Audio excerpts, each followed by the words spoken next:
Идел буе Болгар дәүләтендә рәсми рәвештә ислам динен кабул итүгә быел 1100 ел тула. Шул майдан яңалыклар чыгарылышында яңа сәхифә башлыйбыз. Сүзне аның авторы Мөршидә Җиһанга бирәм.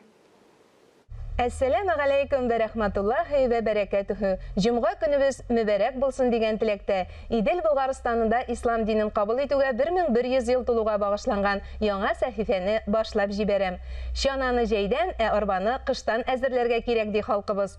Ислам динен рәсми рәвештә кабул итү бәйрәменә әзерлек 2000 елда ук башланды. Халыклар бердәмлеге көне уңаеннан Россия президенты Владимир Путин дини берләшмә җитәкчеләре белән видеоконференция уздырган иде. Очрашуы вакытында Мөфтиләр шурасы рәисе Рауил Гайнетдиннең дәүләт дәрәҗәсендә уздыру тәкъдимен хуплады. 2021 елның 28 апрелендә Россия президенты дәүләт дәрәҗәсендә уздыру турындагы 102 номерлы боерыкны имзалады. Аның нигезендә юбилей датасын әзерләү һәм уздыру буенча федераль оештыру комитеты расланды.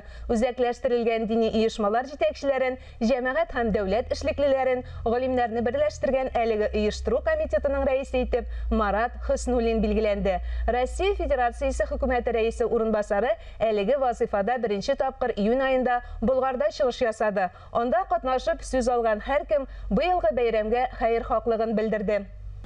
Ата-бабаларыбыз ислам динен 1100 ел элек кабул иттеләр һәм шушы зур вакыйганы 2 елга бик зур Россия күләмендә матур итеп үткәрергә.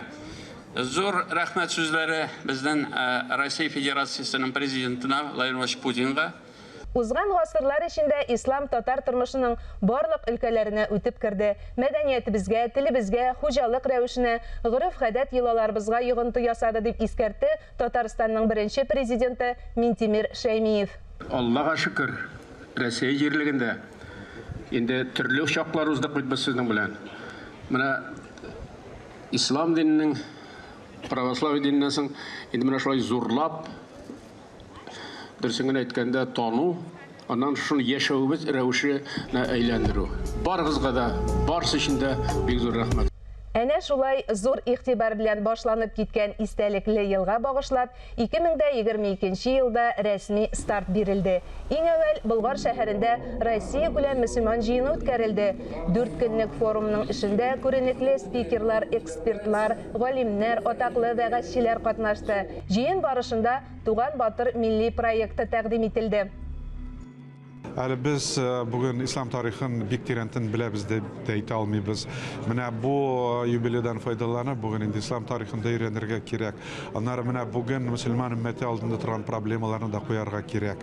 Шушы көннәрдә Казан Кремлендә исламны кабул итүнең 1100 еллыгын бәйрәм итү буенча Республика оештыру комитеты утырышы узды. Ул ислам кабул итүгә багышланган изге Болгар җыены чаралары беренче тапкыр Болгарда 1989 елда ук мөфти Тәлгать хәзрәт Таҗетдин инициативасы буенча уздырылганын искәртте.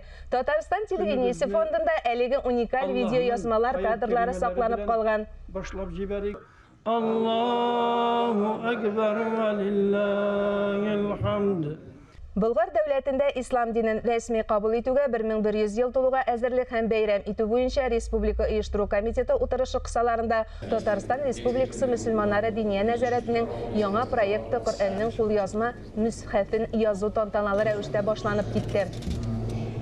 Һәр башлангычның ахыры да була дигәндәй, барыгызга да иман, ихсан, тәкъвалык теләп, сау булашам.